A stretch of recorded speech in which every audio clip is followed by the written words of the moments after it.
Bom dia, meu amigo Pastor Felipe.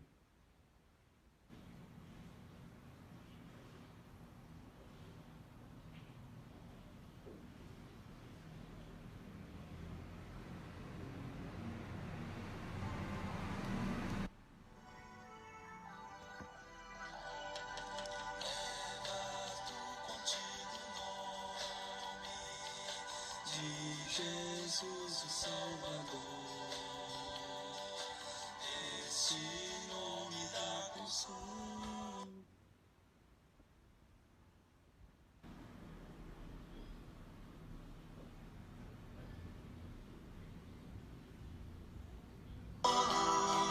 Seja no lugar que for, nome bom, doce a fé, a esperança do porvir. Nome bom, doce a fé. Bom dia. A esperança do porvir. Este nome leva sempre para bem te defender. Ele é arma ao teu alcance quando o mal te aparecer. Nome bom, doce a fé, a esperança do porvir. Nome bom, doce a fé, a esperança do porvir. Oh, que nome tão precioso, gozo traz ao coração, sendo por Jesus aceito, tu terás o teu perdão. Nome bom, doce a fé, a esperança do porvir. Nome bom, doce a fé, a esperança do porvir. Nome santo e venerável é Jesus, o amado teu, Rei dos reis, Senhor eterno, tu o aclamarás no céu. Nome bom, doce a fé, a esperança do porvir. Nome bom, doce a fé, a esperança do porvir.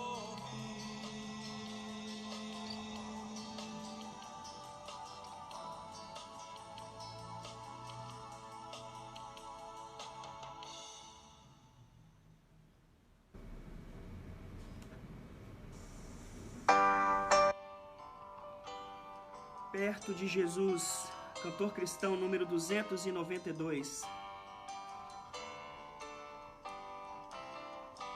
Meu Senhor, sou teu, tua voz ouvir a chamar com amor. Mais de ti, mais perto eu almejo estar, ó bendito Salvador. Mais perto da tua cruz quero estar. Bom dia, Wanda. Mais perto para a tua cruz, leva-me, ó meu Senhor, a seguir-te só me consagro já, constrangido pelo amor, e meu coração bem contente estar em servir-te a ti, Senhor. Mais perto, perto da tua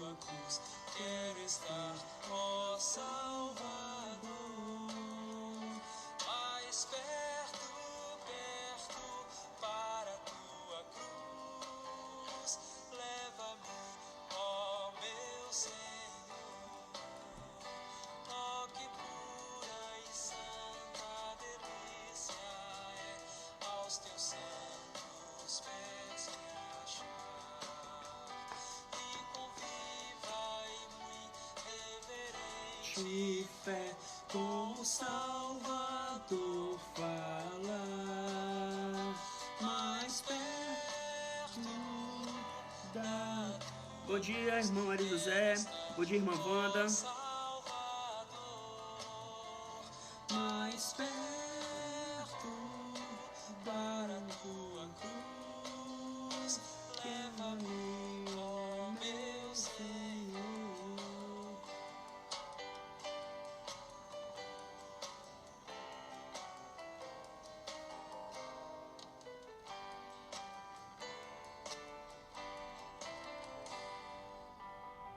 Vamos ouvir só mais um hino para a gente iniciar o nosso estudo sobre promessas. E nós vamos ouvir então um hino sobre promessas, 154, firme nas promessas. Firme nas promessas do meu Salvador, cantarei louvores ao meu Criador. Fico pelos séculos do seu amor, firme nas promessas de Jesus.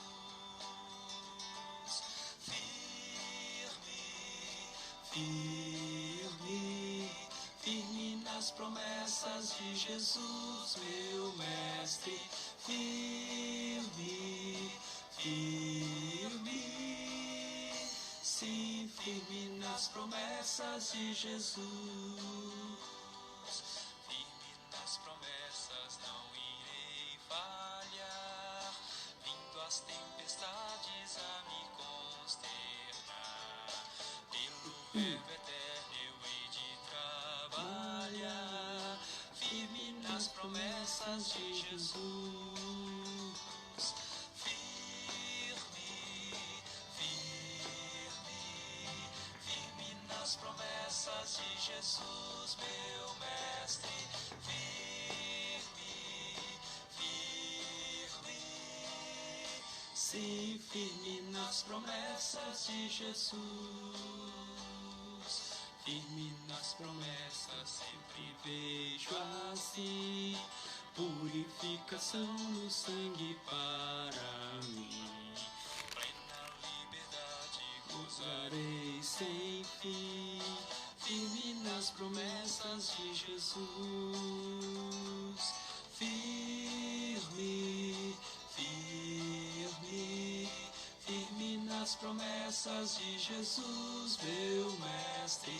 Firme, firme, sim, firme nas promessas de Jesus.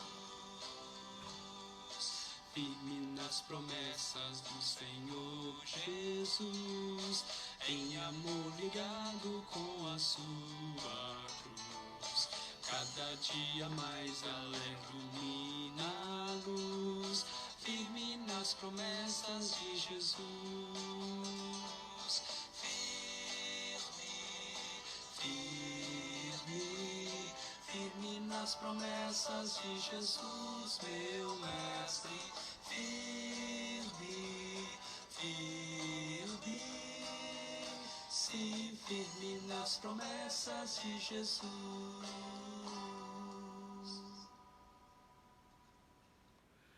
Amém, amém. Bom dia, amada igreja.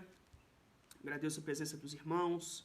A gente tem um tempo ainda aí para compartilhar o link, né, desse vídeo, dessa transmissão. Você fique à vontade para fazer isso com seus contatos.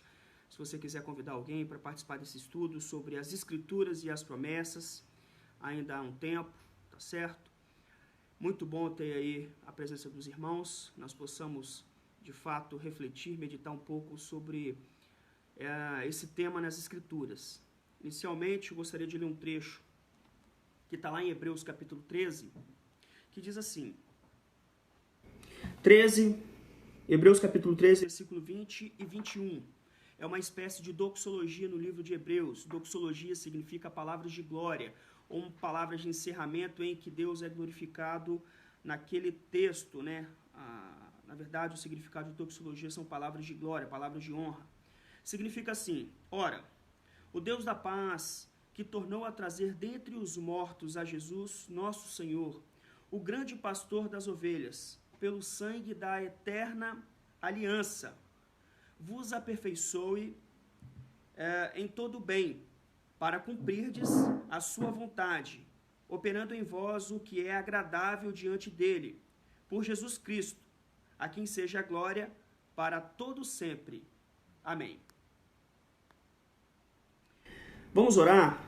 Vamos orar agradecendo a Deus pela semana que passou, agradecendo a Deus pela semana que vai se iniciar, colocando diante do Senhor os pedidos que a igreja tem feito, os enfermos, os idosos, emprego e tantos outros motivos aí.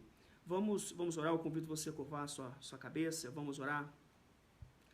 Santo Deus, eterno Pai, nós nos debruçamos, ó Deus, diante do Teu trono de graça, estendendo as nossas mãos, ó Deus, vazias, em súplica, diante daquele, ó Deus, que tudo pode prover, diante daquele que sustenta todas as coisas pela palavra do seu poder, diante daquele, ó Deus, que é Rei dos Reis, Senhor dos Senhores, de frente para o trono de graça, de onde emana todas as bênçãos espirituais, de onde emana toda a fonte da vida, de onde emana tudo aquilo que nós precisamos para nós vivermos em paz, de onde emana, ó Deus, todas as suas promessas que fortalecem a nossa fé. Que o Senhor possa nos sustentar, que o Senhor possa nos abençoar, que o Senhor possa nos fortalecer na sua palavra, ó Deus. Trabalha por meio do Teu Santo Espírito no coração de cada pessoa que está nos assistindo, de cada pessoa que vier nos assistir, para que elas possam, Deus, de fato, levar cativo todos os seus pensamentos à palavra do Senhor. Que elas não vivam mais elas por elas mesmas, mas que elas vivam, Deus, o nome do Senhor, que elas vivam a vida do Senhor. Que elas possam, Deus, de fato, ter as suas mentes e os seus corações transformados, renovados por Tua palavra.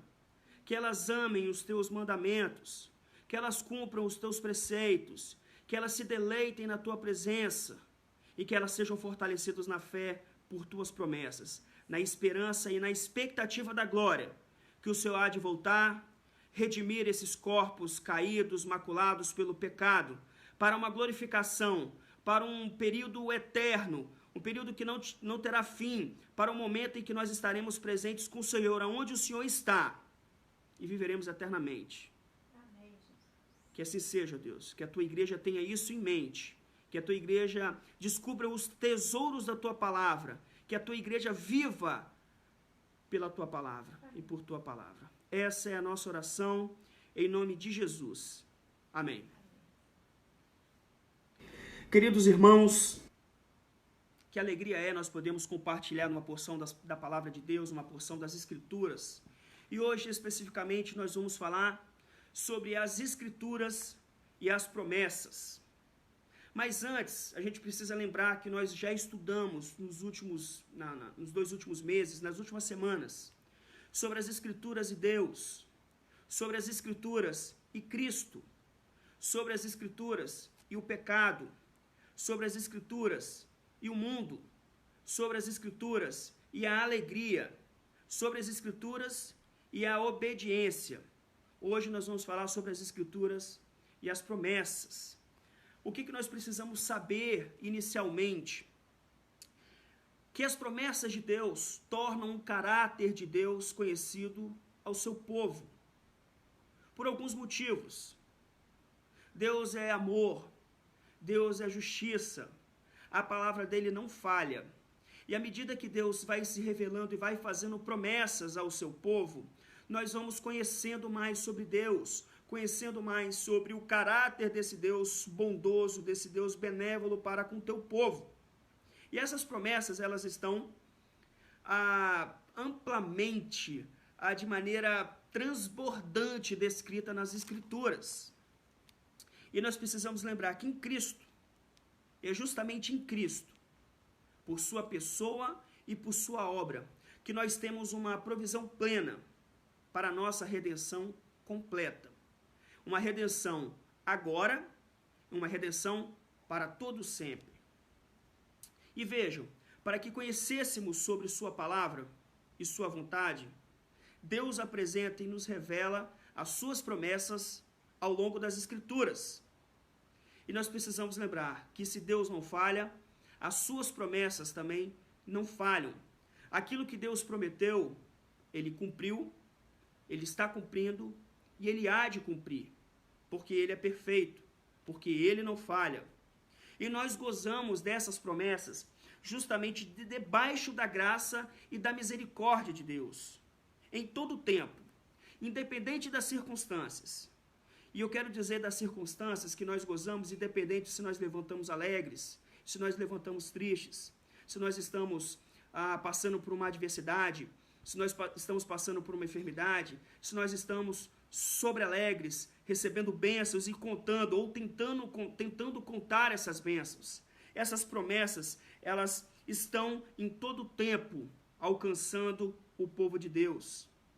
E uma postura a respeito disso é nós, de fato, agradecermos, demonstrarmos gratidão a Deus por tamanha bênção, por tantas bênçãos que Ele tem nos concedido. E Ele promete isso, tá certo? Então, meus irmãos, as promessas divinas são declarações de que Deus nos dará algum bem ou removerá algum mal. Nesse sentido, elas tornam conhecido e manifestam o amor de Deus ao seu povo, da maneira mais abençoada possível. E existem 3 passos que são vinculados a esse amor de Deus. Primeiro passo, nesse amor de Deus em nos prometer e nos conceder essas bênçãos. O primeiro passo, há um propósito íntimo de Deus, o beneplácito dele, um critério dele, de exercer esse amor, de manifestar a sua bondade e de prometer coisas. Esse é o primeiro. O terceiro, então eu salto o segundo. O terceiro ponto, o terceiro passo vinculado a esse amor de Deus é a real execução desse propósito. Veja, aquilo que Deus delibera, decide no seu íntimo, e Ele torna manifesto, e Ele executa aquilo que Ele promete, a real execução. Mas entre aquilo que Deus delibera, decide no seu íntimo e o executar, há algo interessante, que é o segundo passo, ou o segundo ponto, que é o desvendamento, ou seja, é a manifestação graciosa desse propósito aos seus beneficiários. Em outras palavras, ele pensa consigo a respeito do que ele vai prometer. No final, nós sabemos que o que ele promete, ele cumpre, ele executa aquele propósito. Mas antes dele executar, ele fala e nos promete. E isso também nos é por bênção, porque quando nós desvendamos essa promessa de Deus, nós lemos a respeito daquilo que Deus prometeu, o nosso coração se enche de alegria, o nosso coração se enche de regozijo, a nossa fé é fortalecida. Veja, Deus é amor, e Ele cumprirá plenamente, e agora mesmo, mas agora mesmo nós somos amados. Veja, nós estaremos com Ele eternamente, num contexto onde Cristo está, onde veremos e viveremos o amor pleno. Mas ainda agora, enquanto a promessa não é plenamente cumprida, nós estamos sendo amados. Nós somos amados. O Espírito de Deus testifica que nós somos filhos de Deus e nós podemos nos dirigir a Ele como paizinho, como nosso Pai, ou Abba Pai. E essas promessas, meus irmãos, elas servem de descanso e consolo para as nossas almas.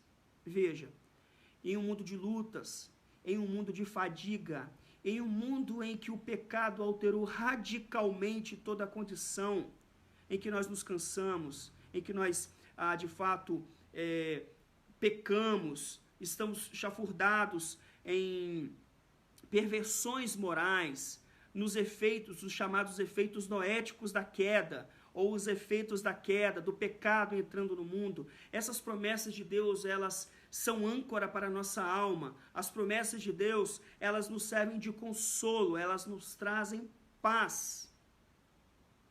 O salmista diz que preciosos para mim, ó Deus, são os teus pensamentos. E como é grande a soma deles. Nós precisamos lembrar disso.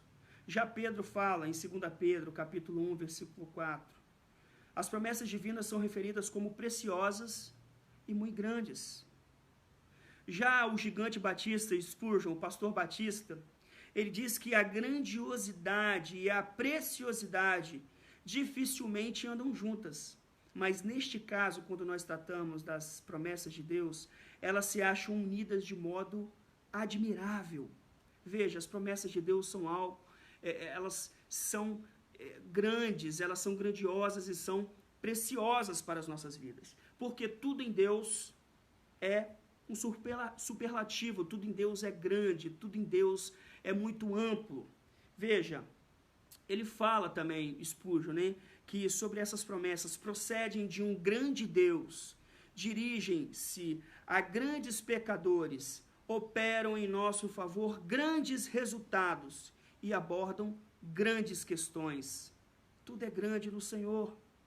Só que vejam um detalhe, somente corações regenerados, somente aqueles que são nascidos de novo, e nós temos abordado muito sobre o novo nascimento, sobre aqueles que estão em Cristo, sobre aqueles que nasceram a partir do nascimento de Cristo Jesus, aqueles que foram regenerados pelo Espírito Santo, que depositam a sua fé para a salvação e manifestam os frutos desse novo nascimento. Somente estes que podem saborear essas promessas. O salmista, no Salmo 119, versículo 103, ele diz: quão doces são as tuas palavras ao meu paladar, mais que o mel à minha boca. Existem 7 aspectos, meus irmãos, 7 aspectos que eu gostaria de tratar sobre as Escrituras e as promessas. 7 pontos que vão edificar, que vão te fazer refletir a respeito da sua postura em relação às Escrituras e o que elas dizem a você, que é filho de Deus, que é nascido de novo em Cristo Jesus. O primeiro ponto é que nós obtemos verdadeiro proveito da palavra quando percebemos a quem pertencem as promessas. Nós obtemos verdadeiro proveito das Escrituras, da palavra de Deus, quando nós percebemos a quem pertencem as promessas. Veja, as promessas são exclusivas para aqueles que estão em Cristo. 2 Coríntios 2, capítulo 1, versículo 20, diz assim: porque quantas são as promessas de Deus, tantas tem nele o sim, porquanto também por ele é o amém, para a glória de Deus, por nosso intermédio. Veja, não pode haver relacionamento entre um Deus que é santo, santo, santo, entre o Deus que é Senhor sobre tudo, e pecadores. Não há relacionamento direto entre um Deus santo, santo, santo e criaturas caídas. Somente em Cristo nós nos relacionamos. Quando nós olhamos, por exemplo, o texto de Romanos capítulo 5, nós vemos que o primeiro versículo diz assim: justificado, pois, mediante a fé, temos paz com Deus. Em outras palavras, é Cristo, por meio de seu sacrifício, que nos reconcilia com o Pai. É Ele que nos reconcilia com Deus, por meio do seu precioso sangue. Nós não temos esse acesso direto. Cristo é o acesso direto. Por isso que nós podemos falar que o véu se rasga, porque o acesso é Cristo. Porque ele fala que ele é o caminho, a verdade e a vida. E ninguém vem ao Pai se não for por ele. Veja, e aí eu gostaria de lembrar que é justamente por esse motivo que muitas vezes nós nos viramos para algumas pessoas e falamos assim: mas Deus te ama desse jeito aí, do jeito que você é. Ou, Deus te ama apesar de tudo o que você faz ou o que você é. Não, meus irmãos, não. A Bíblia não diz isso. A Bíblia diz que Ele nos ama como Cristo é. É por conta de Cristo. É Ele que é o anteparo sobre o qual a ira de Deus foi derramada. Ele absorveu toda a ira de Deus. Isso é misericórdia para nós, que a ira que nos era destinada, o castigo que nos era destinado, foi dirigido a Cristo. Ele assumiu todo esse castigo. Isso nos traz paz, conforme o profeta Isaías, no capítulo 53. Por outro lado, aquilo que nós não merecíamos, porque nós somos pecadores, não somos justos diante de Deus, mas Cristo cumpriu toda a justiça, porque Ele é justo e justificador daqueles que o buscam.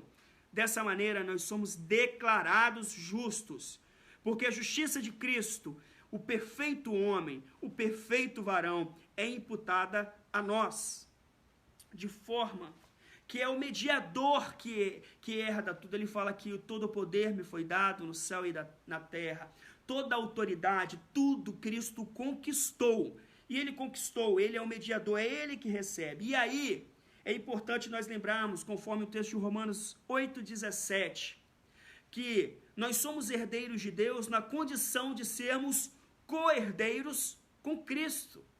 É isso que o texto diz. Veja, nós não somos pequenos deuses, nós não somos Cristo. Quando nós chamamos de cristãos, nós falamos que nós somos pequenos cristos, no sentido que nós somos imitadores de Jesus, né? Copiadores, pequenas cópias dele, aqueles que o seguem. Mas nós somos co-herdeiros de maneira que ele que herda. E quando nós estamos nele, unidos a ele, seguindo a ele como mestre, então nós herdamos por causa do que ele fez. Não há vínculo com Deus à parte de Cristo.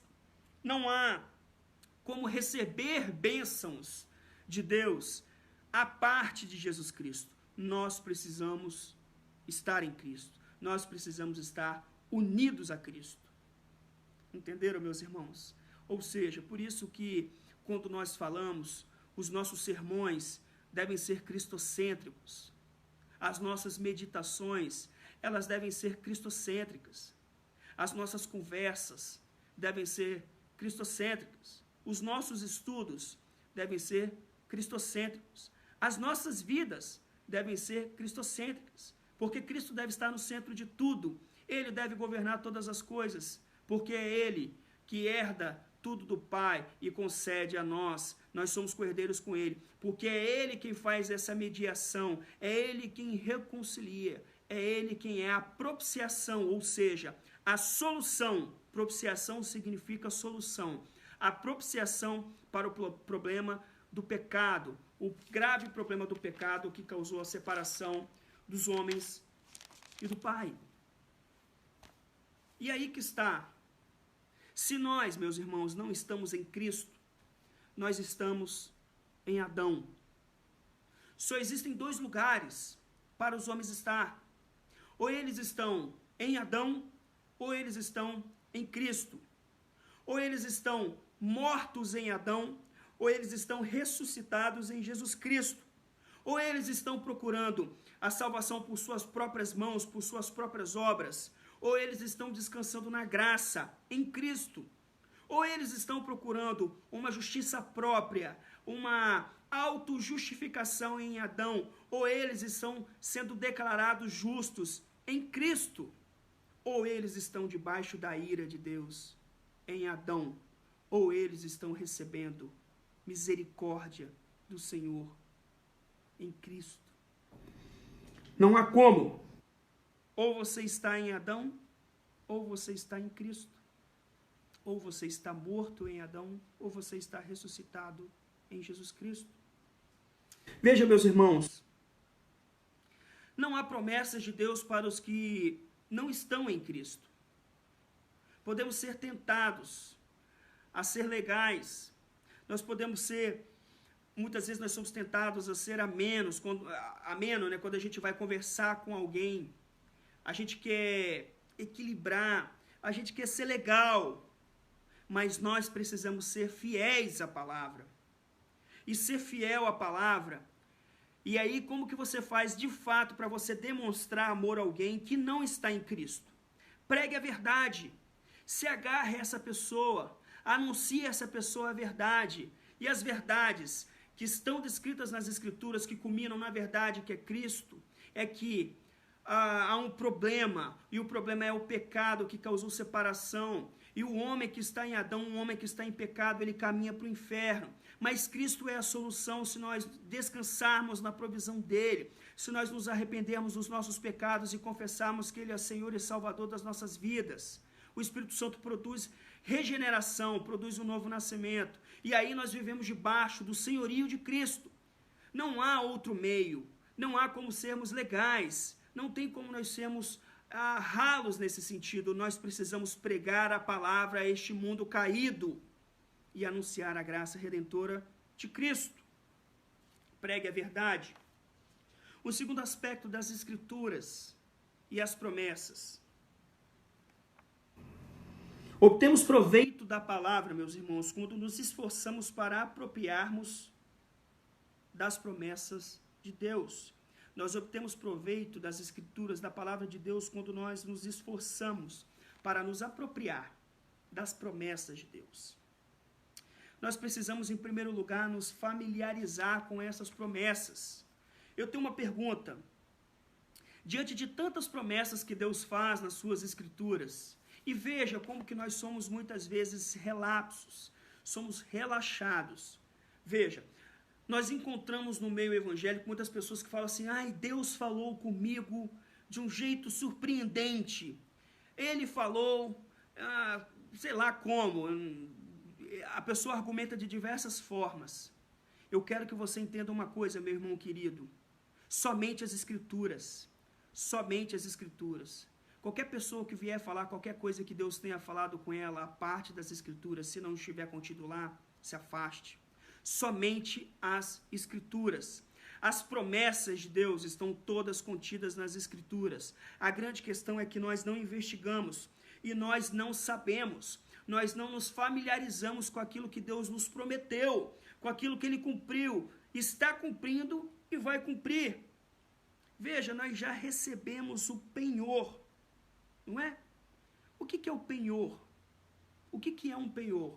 Penhor é uma garantia, penhor é um seguro, penhor é um selo, penhor é uma garantia, aquilo que te assegura que você vai ter a conclusão, a consolidação dessa promessa. Vejam, meus irmãos, o penhor, essa garantia, né, a porção melhor daquilo que Cristo adquiriu para eles está ainda na forma de promessas divinas. A grande questão é, e aí uma pergunta: você já fez o seu inventário de tesouros espirituais? Veja, nós somos chamados a uma prosperidade espiritual, a uma gama, um baú de tesouros, e nós temos que investigar, olhar nas Escrituras e absorver essas promessas, entender e fazer um inventário dessas promessas. E olhar para a palavra não é só para descobrir o que me foi dado no pacto eterno da redenção de Deus com Cristo Jesus, em Cristo Jesus. Mas nós precisamos meditar nessas promessas também, nós precisamos pensar e buscar, por meio do Espírito Santo, um entendimento, uma iluminação para nós entendermos essas promessas, porque existem promessas preciosas. E nenhuma promessa pode ser aproveitada de maneira desinteressada. Nenhuma promessa pode ser aproveitada de maneira desinteressada. Provérbios 13, versículo 4 diz que a alma dos diligentes se farta. Seja diligente com as Escrituras. Investigue sobre as promessas daqueles que estão em Cristo. Se aproprie dessas promessas. Viva sobre essas promessas. Nós precisamos conhecer mais a palavra de Deus. Veja, somente quando as promessas divinas são entesouradas na nossa mente, quando elas são colocadas, inculcadas na nossa mente, o Espírito traz à nossa memória, nas ocasiões de desânimo, quando não são mais necessárias, quando nós mais precisamos de uma palavra, da promessa, o Espírito Santo traz a memória, mas ele pode somente trazer à memória aquilo que está lá dentro. Então nós precisamos o quê? Ser diligentes, ler sobre essas promessas, meditar sobre essas promessas. Um terceiro ponto, meus irmãos, é que obtemos verdadeiro proveito da palavra quando reconhecemos o bendito escopo das promessas de Deus, ou seja, nós obtemos o verdadeiro proveito das Escrituras quando nós reconhecemos o foco, o objetivo das promessas de Deus. Olha, para muitos, e aqui isso pode ser aplicado a você, essas promessas de Deus são distantes, são abstratas. Sabe por quê? Porque muitas vezes a gente cai no nominalismo, a gente cai numa religiosidade vazia, sem sentido. Nós cumprimos ritos, Nós vamos à igreja, mas aquilo dali tem mais a ver com costume do que com o entendimento espiritual do ato de prestar culto. Muitas vezes nós cultuamos ou fazemos coisas dentro da esfera religiosa, voltadas a essa esfera eclesiástica, mas é um cumprimento de um protocolo, é uma rotina, é quase que automático, nós já não entendemos, nós não raciocinamos sobre isso. Da mesma forma, muitas vezes nós lemos nas Escrituras e tratamos essas promessas como abstratas, como se fossem algo distante, como se fossem algo que não pertencesse a nós, porque nós somos naturais, nós estamos num corpo físico. As questões espirituais, elas são muito corriqueiras. Não, meus irmãos, pelo contrário, nós somos seres espirituais. Nós precisamos lembrar disso. E nós estamos aqui, mas nós estaremos com Cristo um dia onde Ele estiver para sempre. E seremos como Ele é. Essa é a promessa. E nós precisamos lembrar disso, de que aqui não é o fim, as coisas não se limitam a esse tempo.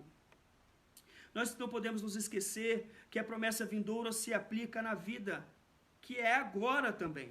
E é agora que nós precisamos também nos apropriar dessas promessas. E às vezes pensamos que orar pelas questões triviais e diárias é quase uma profanação. Nós fazemos algumas coisas de maneira automática, mas nós achamos que orar sobre as questões que nós temos no dia a dia, questões pequenas inclusive, são questões triviais, como se Deus não se importasse, como se isso não fosse importante. Mas nós devemos colocar tudo debaixo da oração, devemos colocar tudo debaixo de uma reflexão e de uma meditação sobre a palavra de Deus.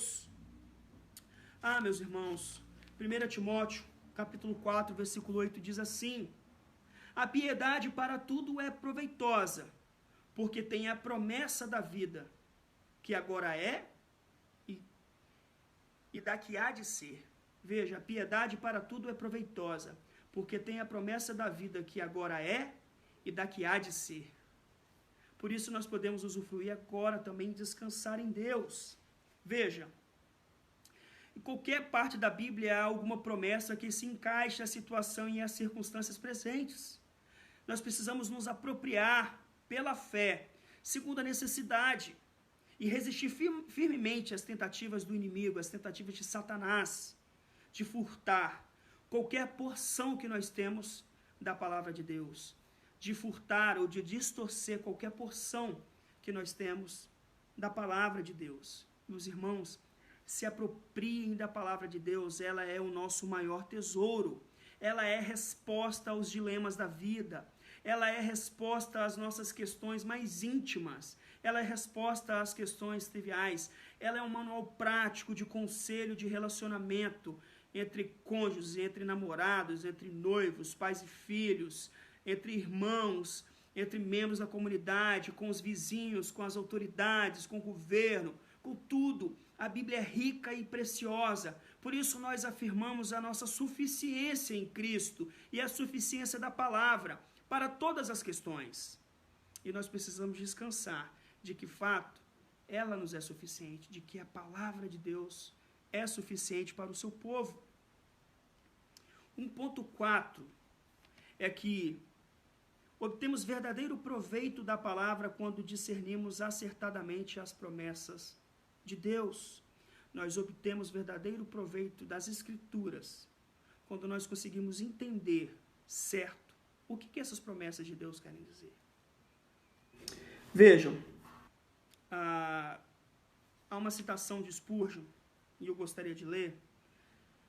Diz assim, que alguns termos da aliança estabelecida entre o Senhor Jesus Cristo e seus eleitos remidos são totalmente incondicionais no que concerne aos eleitos. Todavia, existem muitas outras ricas declarações do Senhor que contêm estipulações que devem ser resguardadas, pois de outro modo não obteremos as bênçãos ali prometidas. Uma parte das investigações diligentes do leitor deve ter em vista este fato importantíssimo: Deus cumprirá no seu caso as promessas que fez. O querido leitor, nós devemos ter cuidado em observar zelosamente as condições estipuladas na aliança, pois somente quando cumprimos as exigências de uma promessa condicional podemos esperar que tal promessa se realize a nós. O que isso quer dizer? que existem promessas que são incondicionais, que Deus faz independente das nossas ações. E nós podemos olhar para as Escrituras e ver. Mas existem promessas que só fazem sentido e são cumpridas quando nós estamos também fazendo algo. E aí entram alguns exemplos. Salmo 25, 9. O versículo declara: guia os humildes na justiça e ensina aos mansos o seu caminho. Guia os humildes na justiça e ensina aos mansos o seu caminho. Só que, se eu não estiver sendo guiado pela palavra, se eu estiver fora da comunhão com Ele, como eu poderia usufruir desses benefícios? De ser guiado como humilde na justiça e manso no caminho. Se eu estou fora da comunhão, se eu estou negligente em relação aos preceitos da palavra, negligente em relação aos preceitos do Senhor, como poderia eu usufruir desses benefícios? Outro texto, de João capítulo 15, versículo 7, diz assim: se permanecerdes em mim e as minhas palavras permanecerem em vós, pedireis o que quiserdes e vos será feito. Olha que curioso esse versículo. E as pessoas pensam assim, muitas vezes, olha, tomem cuidado com isso. Então, se eu estiver em Cristo, tudo o que eu pedir, né, vai ser concedido. O versículo fala, né, pedireis o que quiserdes e vos será feito. Olha que interessante. Então, a pessoa pensa assim, muito legal, massa, vou estar em Cristo e aí tudo que eu pedir vai ser feito. E aí a pessoa fala assim, estou em Cristo, agora eu quero uma Ferrari. Vejam, curiosamente,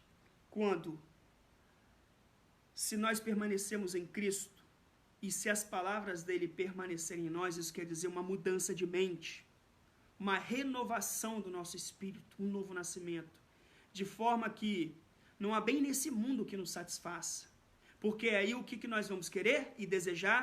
As coisas do alto. E as coisas do alto, quando nós desejamos, estando em Cristo, de fato Ele nos concede.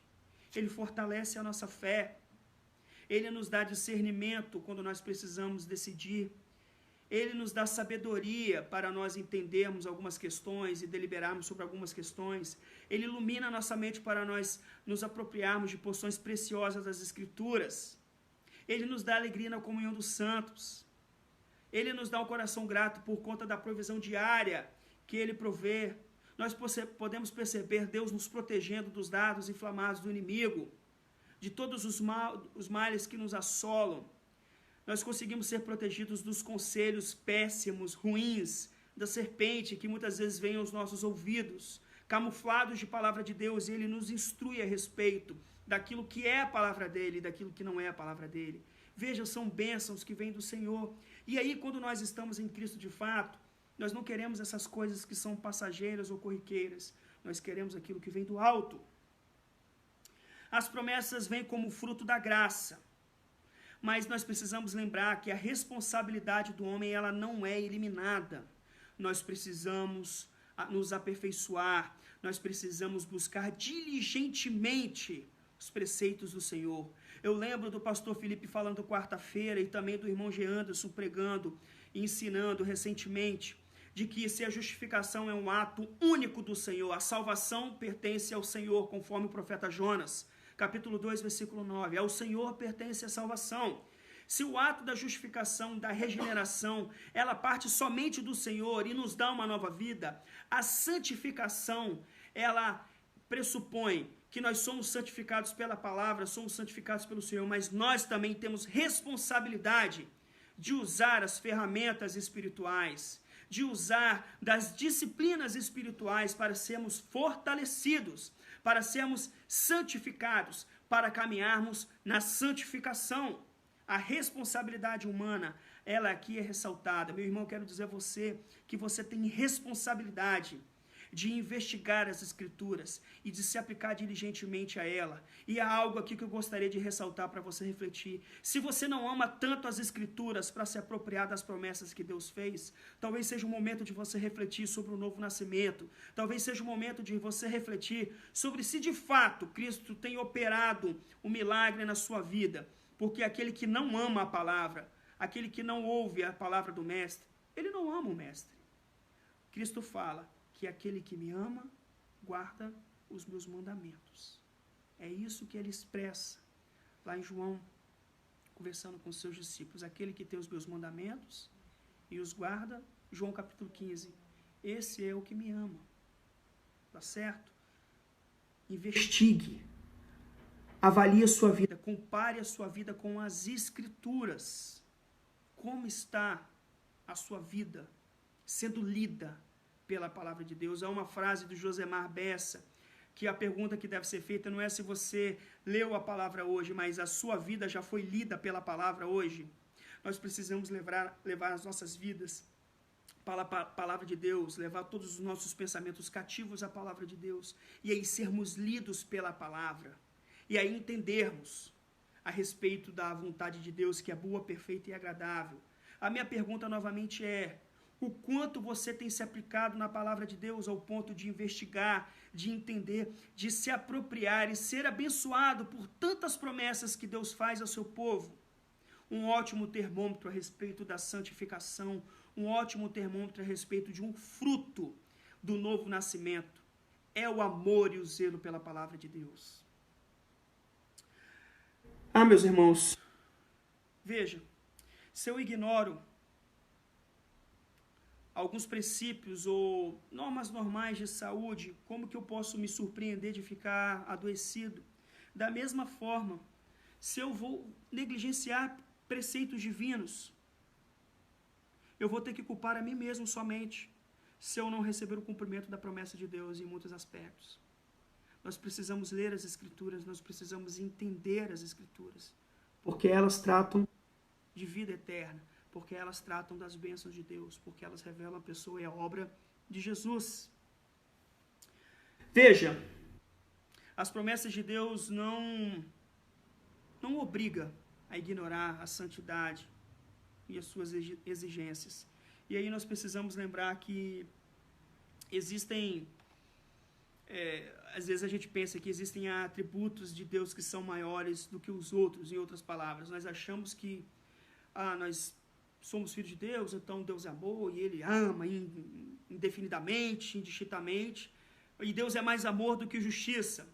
E nós conversamos com jovens, e foi muito legal bate-papo com jovens nas quintas, as claras, que nós estamos tendo, e nas EBDs também da juventude. Inclusive nós vamos ter EBD encerrando esse momento nosso aqui.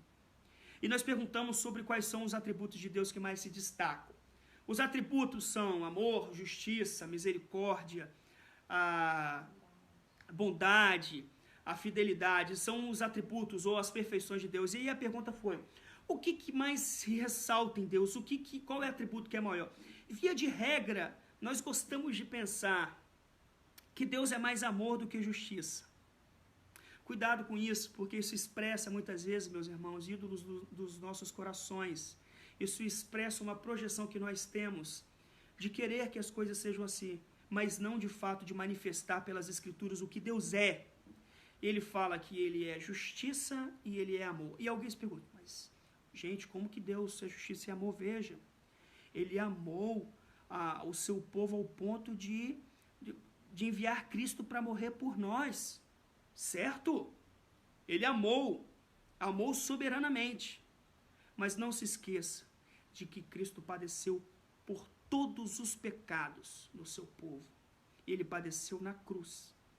Ou seja, o amor e a justiça andam lado a lado, são exatamente iguais, e elas andam de maneira pontual. E nós precisamos nos pautar na palavra de Deus, para nós nos guiarmos, para nós avançarmos, de fé em fé, para a graça de Deus. Um exemplo disso é que a pessoa lê, por exemplo, o Salmo 50, versículo 15: invoca-me no dia da angústia, eu te livrarei e tu me glorificarás. Mas esse versículo ele está depois de um outro versículo que diz: cumpre os teus votos para com o Altíssimo. Em outras palavras, não há como nós invocarmos o Senhor no dia da angústia e acharmos que vamos ser livres se nós estivermos negligenciando os preceitos do Senhor, porque o versículo anterior fala que nós precisamos cumprir os nossos votos para com o Altíssimo. Em outras palavras, precisamos estar em constante arrependimento, precisamos estar com o nosso espírito contrito, precisamos estar com o nosso espírito quebrantado diante do Senhor. Nós achamos que quando as coisas apertam, nós clamamos e o Senhor vem e socorre. Mas se a nossa vida não está balizada pela palavra de Deus, nós não podemos nos apropriar dessas promessas. Outro versículo é em Salmo 32, versículo 8, diz que sob as minhas vistas te darei conselho. Só que as pessoas não dão a menor atenção para o contexto da passagem, porque nesse versículo a promessa de Deus são para aqueles que confessaram a sua iniquidade nos versículos anteriores. O que acontece? As pessoas elas querem pegar porções que se aplicam como se fossem motivacionais, como se fosse dessa teologia coach, mas elas não querem entender que o caminho é o caminho da cruz, o caminho é o caminho da mortificação dos nossos pecados, a mortificação do nosso eu, o caminho é o caminho da abnegação, o caminho é o caminho da negação do nosso eu, de depositar as nossas vontades, o nosso ego, a nossa estima, o nosso orgulho aos pés da cruz, para dizermos que vivo não mais eu, mas Cristo vive em mim. E esse viver que vivo na fé, vivo agora no Filho de Deus que me amou e se entregou por mim. Há um custo no discipulado. E as promessas que nós herdamos por parte da conquista de Cristo estão sujeitas a tomar a nossa cruz e seguirmos a Jesus, a negarmos a nós mesmos. E nós precisamos entender isso, meus irmãos, se nós quisermos ser felizes de acordo com as Escrituras. O quinto ponto diz que nós obtemos proveito da palavra quando ela nos capacita a fazer das promessas de Deus o nosso apoio e arrimo, ou seja, as promessas, as porções preciosas da palavra de Deus. Ela nos dão força, elas nos servem de apoio, elas nos servem de arrimo. Essa foi uma das razões pelas quais Deus nos deu as promessas, para que nós sejamos seguros, apoiados, estejamos firmes. Não somente para manifestar o seu amor, mas também para o nosso consolo e fortalecimento da nossa fé. Se Deus quisesse, Ele poderia nos dar as suas bênçãos sem nos avisar de antemão os seus propósitos ou aquilo que Ele desejaria cumprir. O Senhor poderia nos dar todas as misericórdias de que necessitamos sem comprometer-se. Nesse caso, nós não poderíamos ser crentes, pois a fé sem qualquer promessa seria como um pé sem chão onde pisar. Em outras palavras, Deus é tão perfeito que Ele nos dá a fé. E Ele nos dá instrumentos, a instrumentalidade pelo qual essa fé ela é fortalecida, pela qual essa fé ela é aumentada. Nós nos apegamos a essas promessas que Ele nos dá, a promessa dEle, e aí a nossa fé cresce. Isso é maravilhoso, meus irmãos. Deus é tão bom que nós aproveitamos duas vezes quando Ele nos promete. Primeiro, pela fé. Porque quando Deus fala, nós sabemos que Ele não falha. Nós costumamos cantar, né? O amor de Deus não falha. As promessas de Deus, elas não falham. Deus não falha. Ele é eterno. E aí nós nos apropriamos dessas promessas pela fé. E isso é muito bom e é de um consolo para as nossas vidas. Mas também, meus irmãos, a segunda vez que nós usufruímos é quando nós recebemos o cumprimento dessa promessa. E isso é muito bom, isso é de uma alegria tremenda. Sem promessa, a fé não existiria e nem esperança. Ele desliga, o Senhor, muito sabiamente o nosso coração daquelas coisas que vemos e que perecem, chamando-nos a olhar para a frente e para o alto, ou seja, para as realidades espirituais e terrenas. Por isso que Ele nos dá essas promessas, para que nós nos desliguemos dessas coisas terrenas e olhemos para Ele. As promessas daquele que não pode mentir são um lugar de descanso da sua pobre alma? Essa é uma pergunta que eu tenho para fazer. Aonde o barco da sua vida está ancorado? Qual é o porto? Qual é a âncora da sua alma?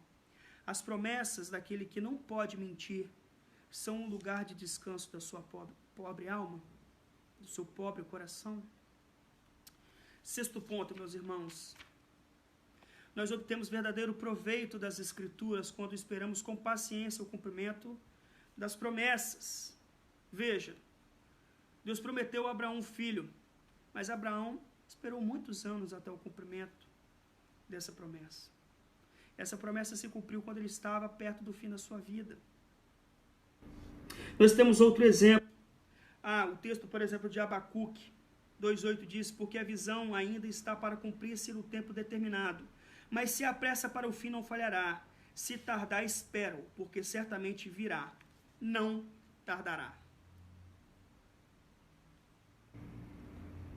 Nós precisamos lembrar. Por exemplo, o texto da Galeria dos Heróis da Fé diz que todos estes morreram na fé, sem ter obtido as promessas, vendo-as, porém, de longe, e saudando-as, e confessando que eram estrangeiros e peregrinos sobre a terra. Muitas vezes as promessas que nos são prometidas pelas Escrituras, elas são cumpridas no fim das nossas vidas, ou após essa vida terrena. E nós precisamos compreender e descansar, viver pela fé naquilo que Deus prometeu. Há uma frase do pastor Paul Walsh. Mas essa frase ela é maravilhosa. Ela diz assim: se você foi feito para a eternidade, nada neste mundo pode lhe satisfazer. Em outras palavras, se você é filho do rei, não há nada neste mundo que pode lhe satisfazer. As promessas são consolo e amparo das almas crentes em sua peregrinação, tentação e sofrimentos. Várias finalidades são alcançadas por Deus quando Ele demora o cumprimento das suas promessas. Não somente a nossa fé é submetida a grande teste, para que transpareça, assim com mais clareza, o seu caráter genuíno. Não somente a paciência ou constância se desenvolve e a esperança é dada a oportunidade de exercitar-se, mas também a submissão à vontade divina é fomentada. Nós só encontramos descanso e tranquilidade debaixo do senhorio de Cristo, debaixo do Senhor. E o último ponto, meus irmãos, ponto 7, que nós obtemos verdadeiro proveito da palavra quando nós utilizamos corretamente as suas promessas, quando nós, de fato, olhamos corretamente para as suas promessas. Veja, em primeiro lugar, em nosso relacionamento com o próprio Deus, quando nós nos aproximamos do seu trono de graça, isso deve ser feito para nós pleitearmos alguma das suas promessas, ou seja, com a mente focada naquilo que a sua palavra revela, naquilo que a sua palavra fala. Elas formam não apenas o alicerce da nossa fé, mas também a substância das nossas súplicas, o conteúdo das nossas orações. Nós precisamos fazer nossas petições em conformidade com a vontade de Deus, se nós desejamos ser ouvidos. E isso é muito precioso para nós, porque quando nós conhecemos a palavra de Deus, nós sabemos como proceder diante de Deus também. E aí, meus irmãos, um segundo aspecto, que nós utilizamos corretamente as promessas de Deus segundo a maneira como vivemos neste mundo. Nós precisamos lembrar que em Hebreus 11:13, diz que os homens, aqueles patriarcas, os heróis da fé, eles morreram na fé sem ter obtido as promessas, vendo-as, porém, de longe e saudando-as e confessando que eram estrangeiros e peregrinos sobre a terra. Nós precisamos confessar que nós somos peregrinos e estrangeiros sobre essa terra. A nossa cidadania não é daqui. A nossa cidadania é do céu. E nós precisamos viver como cidadãos do céu.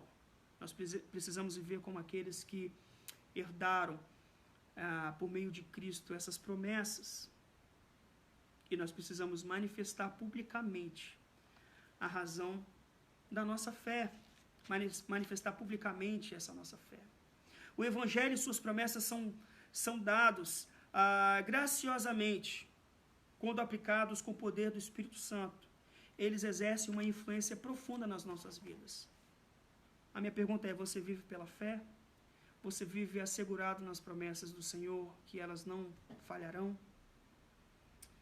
E veja, a palavra de Deus, o Evangelho e as suas promessas, esse precioso tesouro, ensina os homens a viverem de maneira sóbria, justa e piedosa.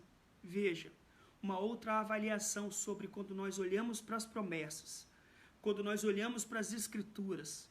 Reflita você, comparando-se com as Escrituras, se você tem vivido de maneira sóbria, de maneira justa e de maneira piedosa. Que Deus abençoe você, meu irmão, que me ouviu nessa manhã. Que o Espírito Santo possa, de fato, levar essa palavra daqui para aqui. Porque esse pastor só pode fazer a palavra chegar aqui. Que de fato você possa refletir sobre as promessas de Deus, sobre o tesouro do Senhor que está guardado nas Escrituras. Se aproprie da palavra de Deus. Reflita. Medite na lei do Senhor de dia e de noite. Primeiro Salmo diz: bem-aventurado o homem que não anda segundo o conselho dos ímpios, nem se detém no caminho dos pecadores e nem se assenta na roda dos escarnecedores. Antes, o seu prazer está na lei do Senhor, e na sua lei medita de dia e de noite. Que Deus abençoe. Vamos orar. Santo Deus e eterno Pai, nós agradecemos por esse privilégio que é compartilhar sobre a Tua palavra, Deus. Tu sabes mais do que nunca, Deus, o desejo do meu coração. Tu sabes mais do que nunca o desejo do meu coração, o desejo do coração do pastor Felipe, o desejo do coração do nosso querido seminarista G. Anderson, sobre quando nós diligentemente nos debruçamos sobre as Escrituras e, conduzidos pelo Senhor, desejamos instruir a Tua igreja na palavra da verdade, para que o Teu nome seja glorificado e a Tua igreja seja sustentada na palavra, seja edificada. Ó Deus, a nossa expectativa e esperança é que o Senhor mova o coração do povo da Tua igreja, Pai. Aquece o coração do povo da Tua igreja. Realiza a Tua obra, uma obra que somente o Senhor pode realizar. Nós, ó Senhor, nós somos miseráveis pregadores e pecadores, que somente pela graça do Senhor, conforme o Teu chamado, anunciamos a palavra da verdade. Nós apenas anunciamos a palavra de Cristo. Não falamos de nós mesmos, mas nós confiamos no Cristo da palavra. Ó Deus, opera um milagre para que a nossa fé também seja fortalecida, Senhor. Aviva a Tua igreja. Aviva a Tua igreja, Senhor, na Tua palavra, para que ela possa descobrir a todas as Tuas promessas que estão entesouradas nas Escrituras. E que ela possa viver de maneira fiel e digna, ó Deus, ouvindo somente os conselhos do alto, de fato, amando os irmãos, sem partidarismo, de fato, ressaltando a glória do Senhor, não a sua glória individual, a glória pessoal. Que o seu coração, os corações sejam quebrantados, Senhor, e restaurados pela Tua palavra, porque a Tua promessa é essa, que nós seremos vivificados e restaurados e que as Suas promessas, elas não falham. Ó Deus, nos dê a graça de vivermos em comunhão plena, em amor um com os outros. Ó Senhor, conceda a graça aos irmãos de se submeterem aos presbíteros da igreja, porque é difícil. Conceda a graça, Senhor, dos presbíteros dessa igreja serem fiéis à Tua palavra, unicamente à Tua palavra. Conceda a graça da Tua igreja, Senhor, viver somente e somente pelas Escrituras e confiar somente na suficiência de Cristo e na suficiência da Tua palavra. Aviva a Tua igreja, Senhor. Essa é a minha oração, essa é a oração do Teu povo, em nome de Jesus. Amém. Meus irmãos, que Deus abençoe todos vocês. Hoje nós teremos culto às 19 horas, sermão com o pastor Cleito. Convido todos vocês a estarem presentes, tá certo? Que Deus abençoe, que Deus dê um bom domingo a todos. Guardem a palavra de Deus no coração de vocês, escondam a palavra de Deus para que os pecados sejam refreados e para que Deus seja glorificado no viver e no proceder de vocês. Que Deus abençoe. Aqueles que quiserem podem migrar para a aula dos jovens. Eu estou encerrando essa transmissão e estou abrindo no Google Meet ao estudo com os jovens sobre cosmovisão. Tá certo, meus irmãos? Fiquem à vontade. Se vocês quiserem continuar sendo instruídos na palavra de Deus, podem entrar lá no Google Meet. Eu vou compartilhar o link assim que eu abrir com a irmã Cristiana. Ela deve colocar no grupo da igreja.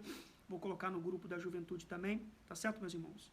Então eu vou encerrar porque o horário já avançou para a EBD dos jovens.